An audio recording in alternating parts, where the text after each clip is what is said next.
All right, so today we're working on the 93 Cobra.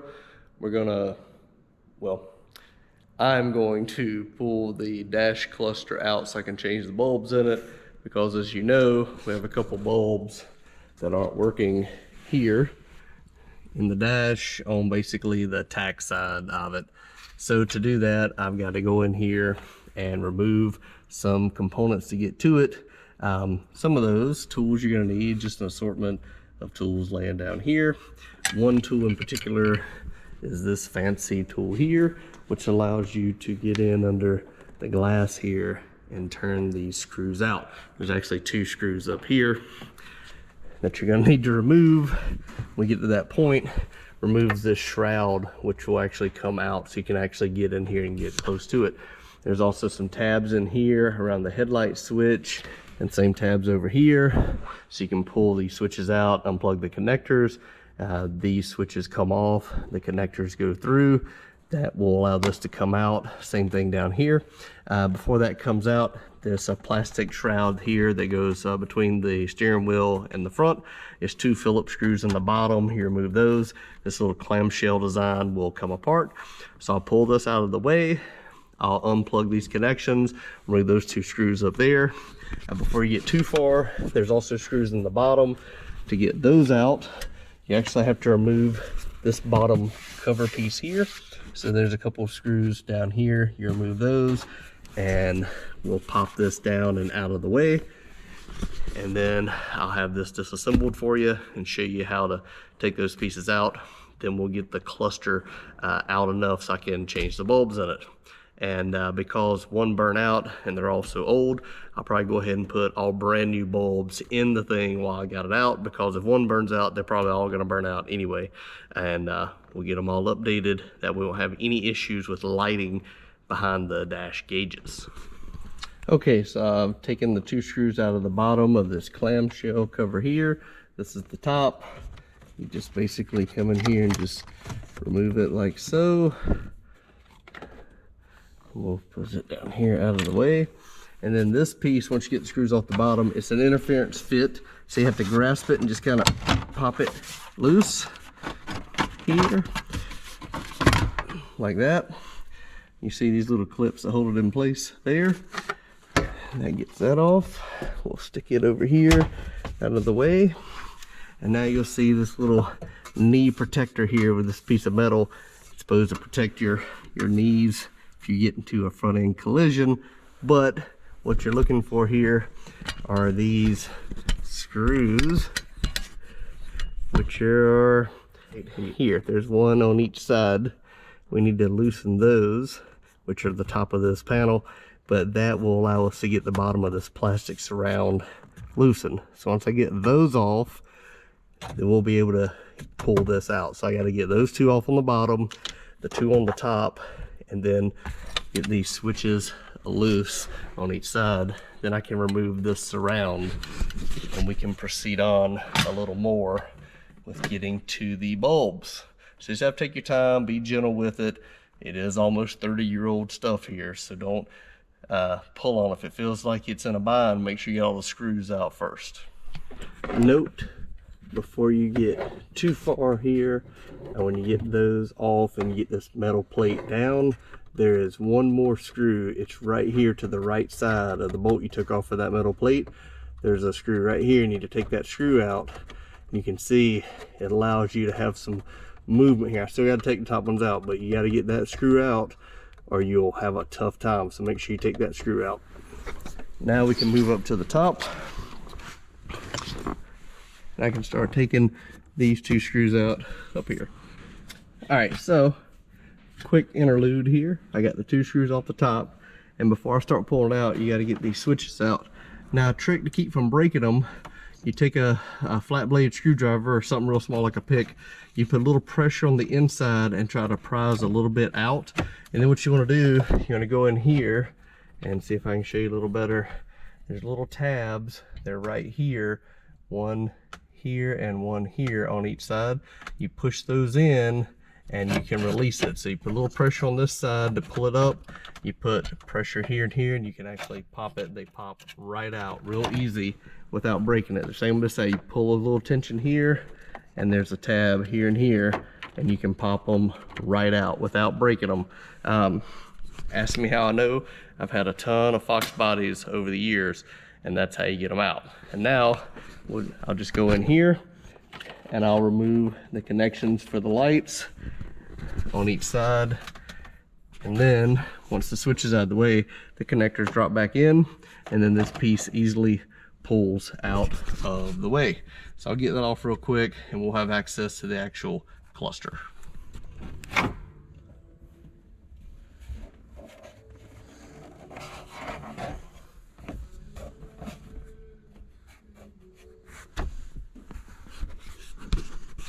All right, so now we can actually access the cluster itself. It's held in with 4 screws. There's one in each corner down here and one in the top. So 1, 2, 3, 4. So I'm gonna do now, I'm gonna take those 4 out. I can actually pull this up where I can get to it. Now, when you go to pull it up, it won't just pull out real easy because the speedometer cable is plugged into the back on this side. Everything else should pull out, but the cable is hooked to there. So just be aware when you go to pull it, there will be tension with the cable hooked to it. All right, at this point, what you have to do, you kind of reach under the dash and pull a little bit of extra.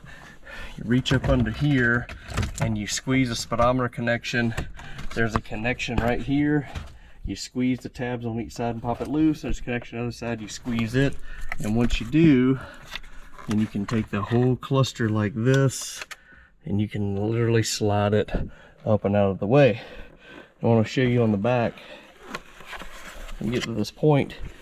Those 2 connections I was talking about, they literally clip in here and here, and the speedometer cable snaps into place here. So this is what it looks like with the cluster out.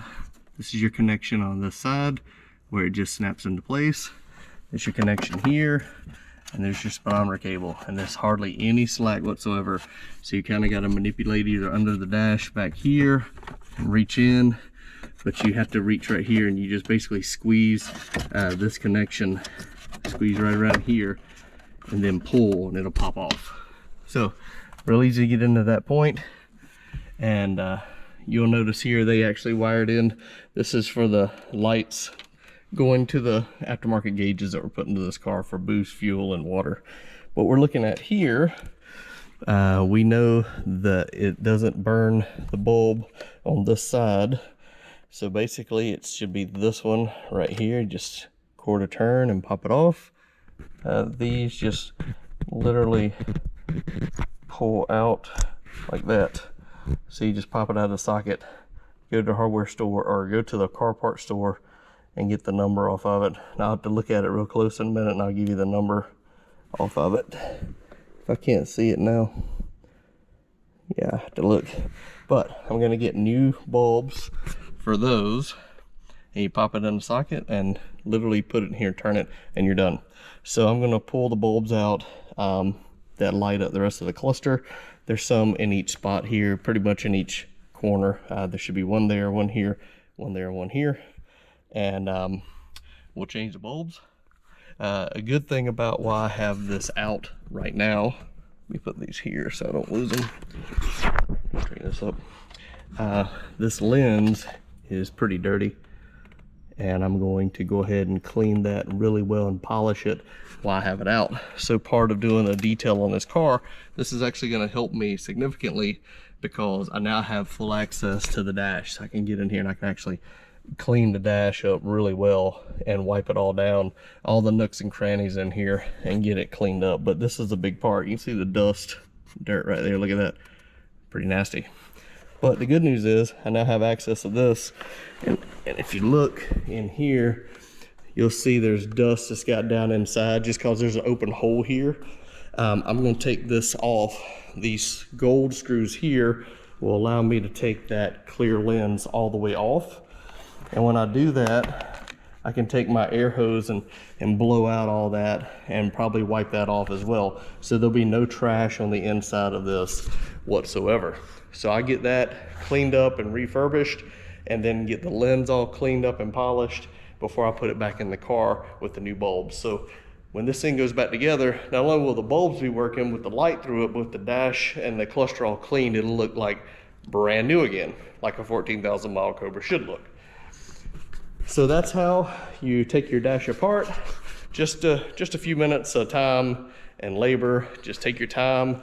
Those little tricks I showed you to get your switches out so you don't break anything. And then the hardest part of getting the cluster out is just literally getting your hands in there. Big hands makes it hard to do. If you got a kid that's willing to help you, their hands might be able to get in there, but probably gonna get scratched up a little bit.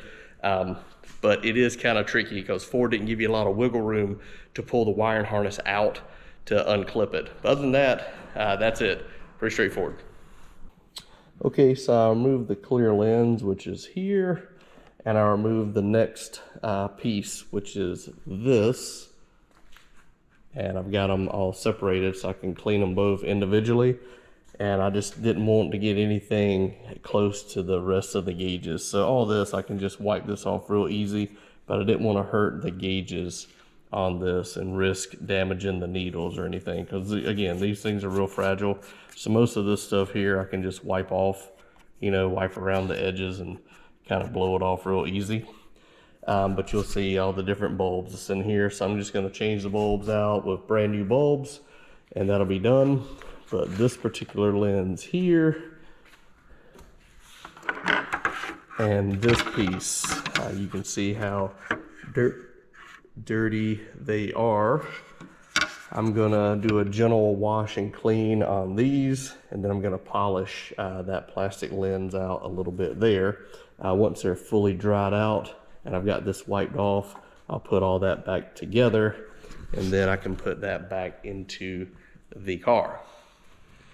All right, so I just got back from making a parts run. I got all the bulbs I had in stock. So I got 4 packs of the 194 bulb, 2 in each pack, so that's 8 total I can change. If you'll see, there is a ton of those bulbs in here. But I'm gonna change these right here because these ones are on the tag that were not working. All right, so doing a quick test. See, all the lights are fixed now. And I'll turn the key on. You see all those lights are working. Check engine, airbag, brake, battery. And we turn on the headlights. See the bright light works. Boom. And now turn on the hazard lights. You see both sides are blinking. Perfect. Now we'll turn off the headlights and we'll left turn signal, right turn signal. So everything's working. And again, turn that on. Everything works. So now I'll tidy up putting everything back together, but the lights are fixed now.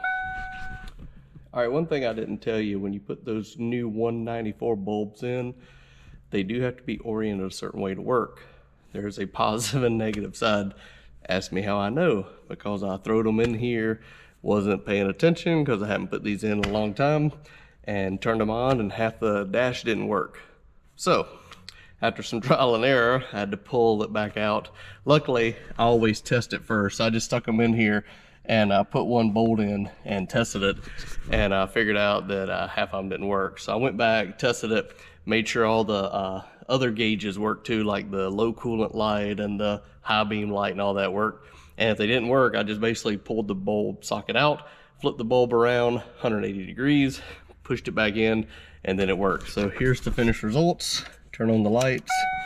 You see all those work. And then we cycled the key. If I can find the keys where I just laid them. Turn the key on. And you see all the different ones come on there. And then we turn the headlights on, go to high beam, and that comes on. Turn all those off. And then we turn on the flashers. And you see those work, which means the turn signals will work. So at this point, just because I like unhooking power whenever I'm working on anything electrical, I'm gonna unhook the battery here, get it out of the way. Now I'm gonna reassemble the dash cluster. and move on to other things. But that is just to wrap up putting the bulbs in. So it's all fixed now, it works great. And that's how you can access everything. Just a couple of tricks, but don't get in a bind, put everything back together, turn on and go, man, this thing's not working now, because you followed me to the letter, throwed some bulbs in it, and didn't check it. But on the 194 bulb, there definitely is a positive and negative side on it. You have to orient it the right way or it will not light up. And based on my trial and error, now you can benefit from it before you get it all buttoned back up. So, hope you enjoy this quick video on how to fix the dash bulbs in your Fox body. Should apply to any 79 to 93, probably even the newer ones, but we're specifically talking about the Fox Mustangs, Fox body some call it, but it's really the Fox chassis Mustang is what this is. And of course, this is the Cobra Edition SVT Special Vehicle Team.